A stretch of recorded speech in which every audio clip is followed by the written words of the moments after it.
Good morning. Thank you for being here. We have been out since about 4:30 this morning.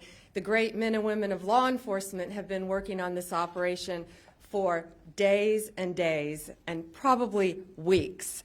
Early this morning, one of the top leaders of MS-13 was apprehended. He was the leader for the East Coast, one of the top 3 in the entire country. Right here in Virginia, living half an hour outside of Washington, D.C. He is an illegal alien from El Salvador, and he will not be living in our country much longer. He's in custody this morning.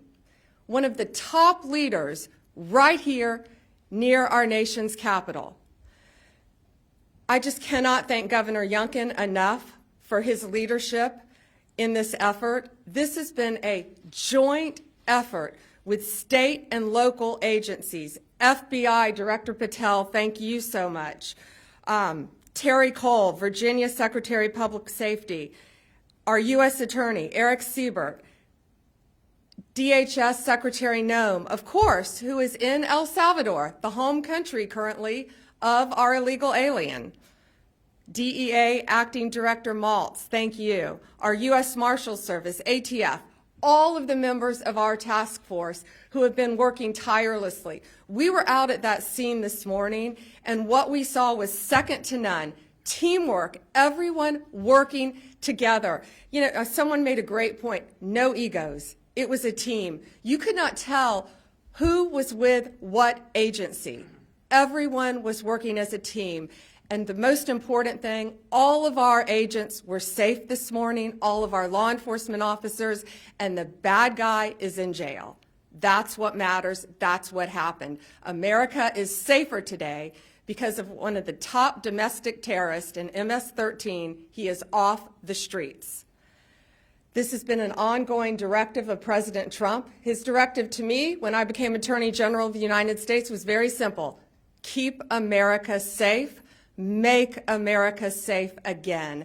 And that's what these men and women have been doing tirelessly every single day since Donald Trump took office. We want to make our streets safer. We want to make our schools safer. We want to make your neighborhood safer. This guy was living in a neighborhood right around you. No longer, thanks to the great men and women of law enforcement. This task force that we have created is remarkable, using incredible technology that we will not discuss to catch and apprehend these horrible, violent, worst of the worst criminals. MS-13, they are organized, they are violent, they are committing homicides throughout our country. They are one of the most dangerous gangs in our country, and we are going to fight until they are completely dismantled. What I want to do, I want to have other governors, other law enforcement officers come here to Virginia and see this amazing task force, Governor, that is led by our agencies and Governor Youngkin. And what's happening here in Virginia? Arrests have increased 468% from the same period last year. We didn't need new laws, as President Trump always said. We needed a new president. And we have great leadership standing behind him to fight to keep America safe and make America safe again. We will keep your community safe, and we will continue to do that. It is my honor to introduce to you your Governor, Glenn Youngkin. Thank you, and welcome to Virginia. What this task force over the course of the last 4 weeks represents is the model of federal resources, stately resources, and local resources coming together in order to eradicate the drug and terrorist networks that exist. And I use the word terrorist because the illegal drug gangs, MS-13, Tren de Aragua, they are international terrorist organizations. And they are resident right here. They're resident across the country. And it requires this kind of task force, this collaboration of Virginia resources, our great Virginia State Police led by Colonel Hanley, our Department of Corrections led by Judge Chad Dotson, along with our leadership at the administration level led by Secretary Terry Cole and our Attorney General Jason Miyares, to come together with tremendous resources from the federal government. And systematically over the last 4 weeks, we have gone to work untangling, gone to work putting together the cases and arresting these horrific criminals, these criminals that live in our neighborhoods. The arrest this morning was in Dale City in Prince William County, right here in Northern Virginia, one of the best areas in America. And it was one of the top leaders of MS-13 living here, an illegal immigrant, and that illegal immigrant's going to go back to where he came from. But most importantly, it's this effort that has been enabled by the Trump administration. President Trump said, get the bad guys. I've been working on this literally for the first 3 years of our administration with little to no help from the senior leadership in the federal government and the Biden administration. On day one, we went to work signing a 287G memorandum. It took us 20 hours to get it done. I was able to deputize our state police and our Department of Correction members to go to work in this task force. I want to thank General Bondi. From the second she assumed her position, she was here with us. I want to thank Director Patel. From the second he assumed his position, he was here with us. Resources, capabilities. But I most importantly want to thank the men and women who every day put their lives on the line. These folks go to work with a bulletproof vest on, and they so rarely have anyone say thank you. And today, they deserve a huge thank you, but they deserve a thank you every single day. Over the last 4 weeks, 340 horrific criminals have been arrested here in Northern Virginia. And that allows me to make one last comment. Local jurisdictions that claim sanctuary city status are absolutely unacceptable. Look who's in your community. Look who's living around the corner from citizens that are going to work, trying to build their lives in a place that's the best place in America to live and work and raise a family. And yet we have one of the top 3 operatives from the most dangerous gang in America and the world living around the corner, and you sanctuary cities want to give refuge to them. Listen, it's time for us to recognize that Virginia is not a sanctuary state. We are working to get the bad guys out of here. And if you are a local jurisdiction and not helping us and not cooperating with us, you are working against the safety of all of those men and women that call your jurisdiction home. This task force is a sustainable effort, not a one and done. And that is the most impactful part of it. We get to continue to work together to, yes, General Bondi, make America safe again and make Virginia the safest state in America. I just want to thank everyone for their tremendous efforts. And now I want to hand it over to the U.S. Attorney of Virginia's Eastern District, Eric Siebert. Thank you, Governor. On March 3rd, we officially launched the operations as part of this Homeland Security Task Force. And this is first of its kind in the nation. It's interagency, which makes it unique. And it combines federal, state, and local resources to identify and arrest the most violent gang offenders in the Eastern District of Virginia. So working with our partners of all 4 divisions in the Eastern District of Virginia, we have created an intelligence-based model. And that's the focus, is intelligence-based, that drives this moving forward. So we can focus our attention on the transnational organized groups, such as MS-13, that have long plagued our communities. So in less than a month, we have identified 575 targets. We've arrested 342 of those targets, many of them with illegal status. And of the 342 arrested, we've identified 81 individuals with gang or transnational crime affiliation. The Eastern District of Virginia U.S. Attorney's Office has already done 73 federal criminal complaints charging these individuals. And between federal and state partners, we've obtained and executed 39 search warrants. We're already hearing in the community that our efforts are having a deterrent effect on these gangs. And so moving forward with the information that we've obtained from our arrests and search warrants, we plan to use the task force model to continue to identify these bad actors and prioritize the rest of the most violent transnational criminals. I want to thank Attorney General Bondi, Governor Youngkin, FBI Director Patel, DA Administrator Waltz, and Secretary Cole for your trust on this and support of this Virginia task force. And I also want to thank the hard work of the agents and the special agents of Virginia State Police and the federal agents, and also the AUSAs. My prosecutors have been working around the clock to support this task force. And despite the tremendous success of this task force, I want the public to know this is just the beginning of our efforts. We have a sense of urgency on this, and we do not plan on stopping until every one of these violent gang members is off the streets. And to the criminals, I just have to say, we're coming. So at this time, I'd like to turn this over to FBI Director Patel.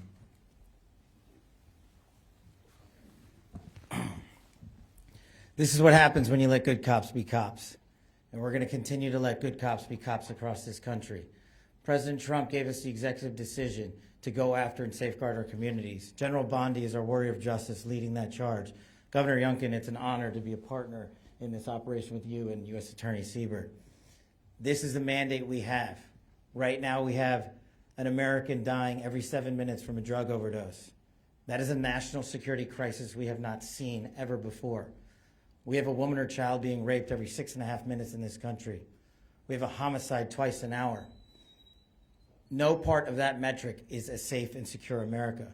But thanks to the brave leadership of this administration and the folks that you see here, we are returning our communities to safety. As you heard, we took down this morning a top leader of MS-13. That is not done easily. That is done with brilliant law enforcement.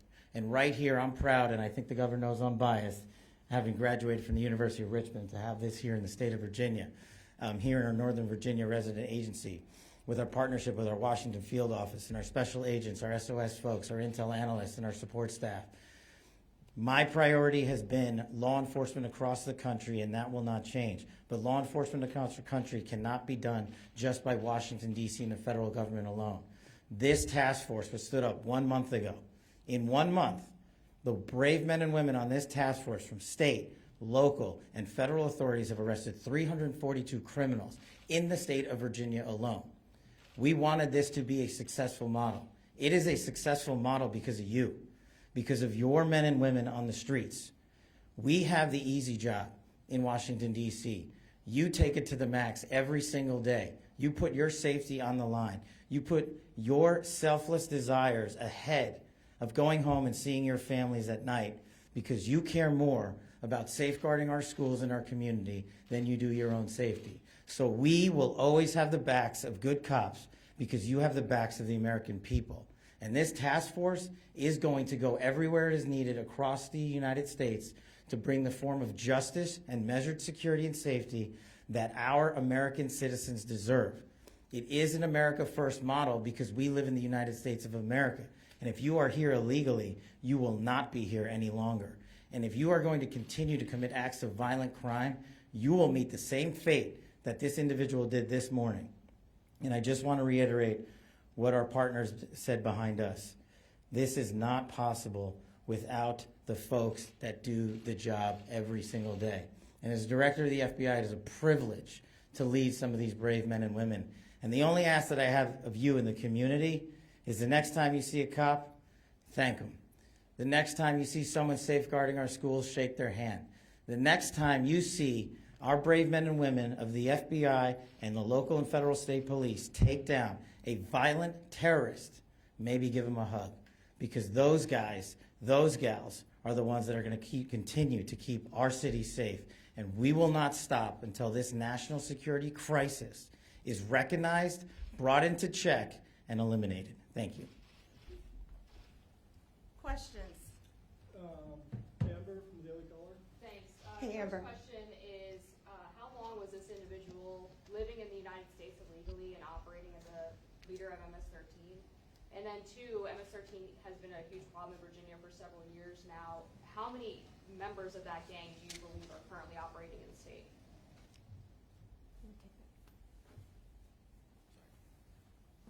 The bottom line is for far too long.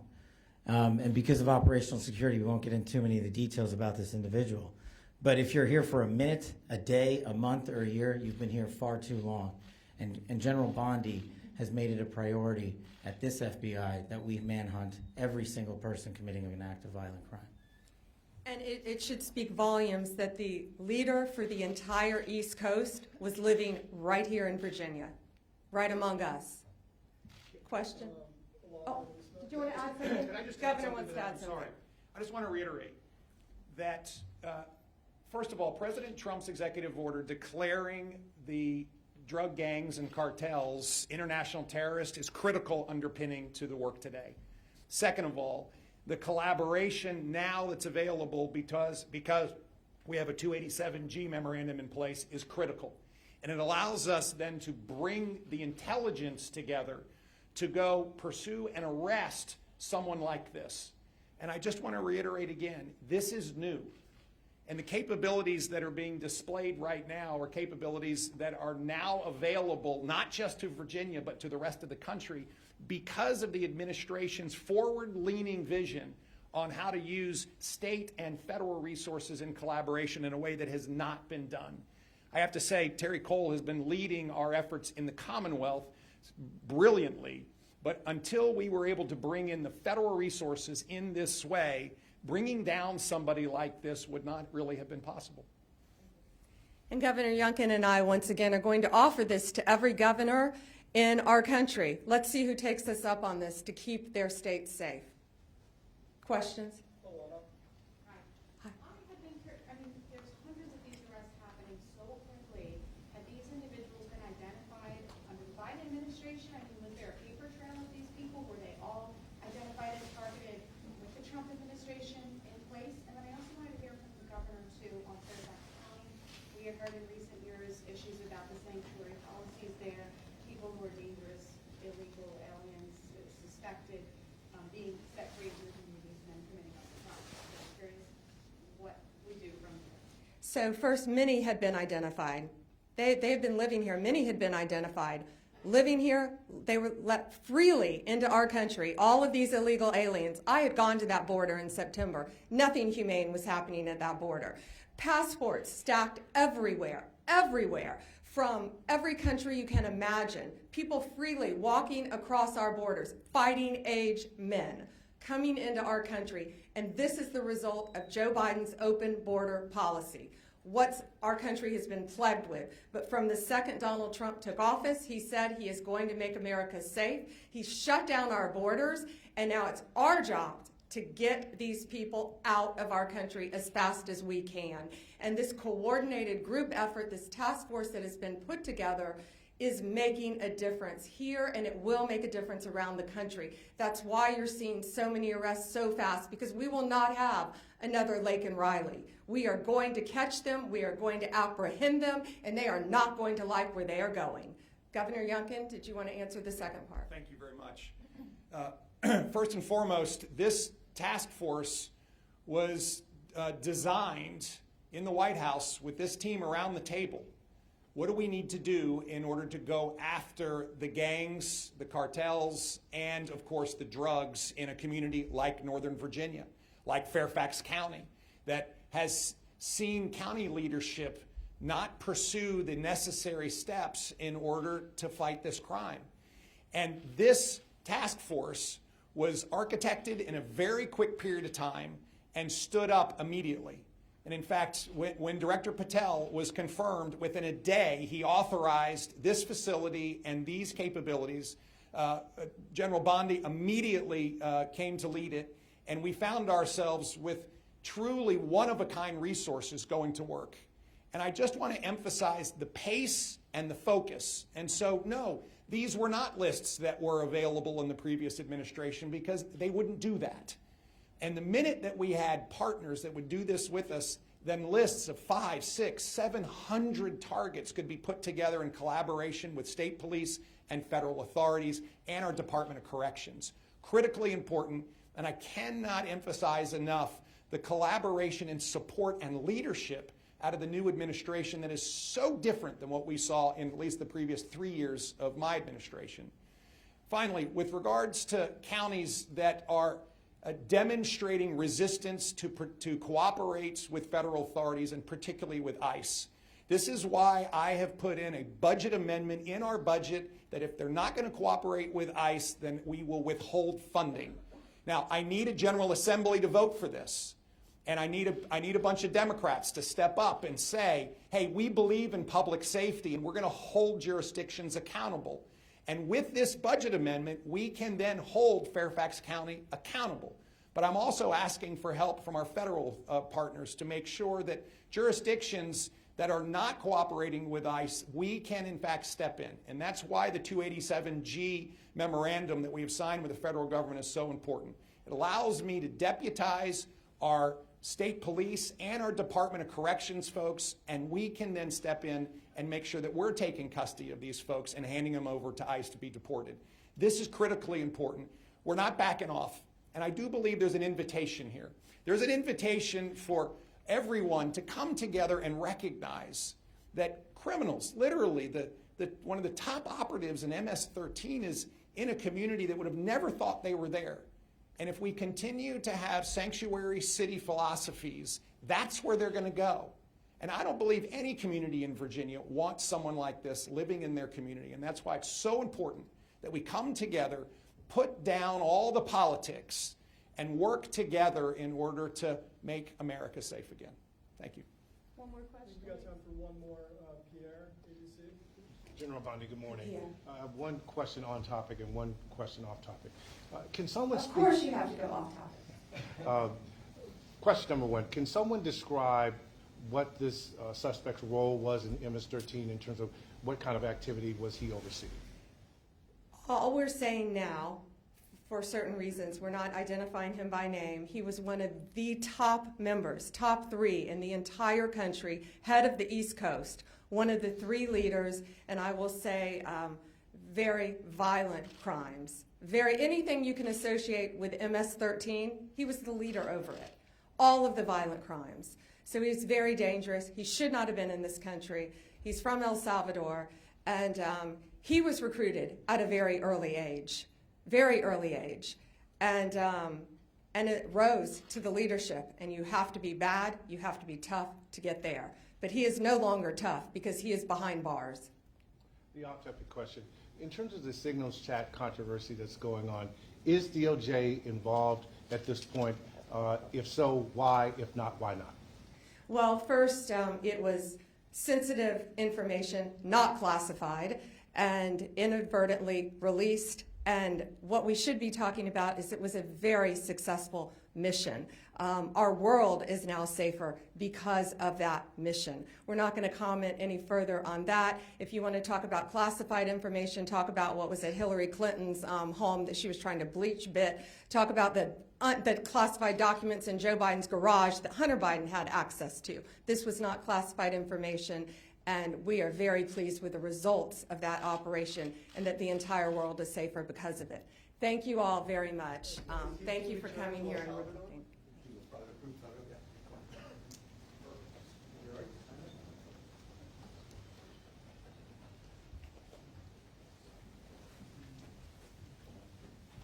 Good? Wait, hang on one second. Hey, Terry, can you come up here?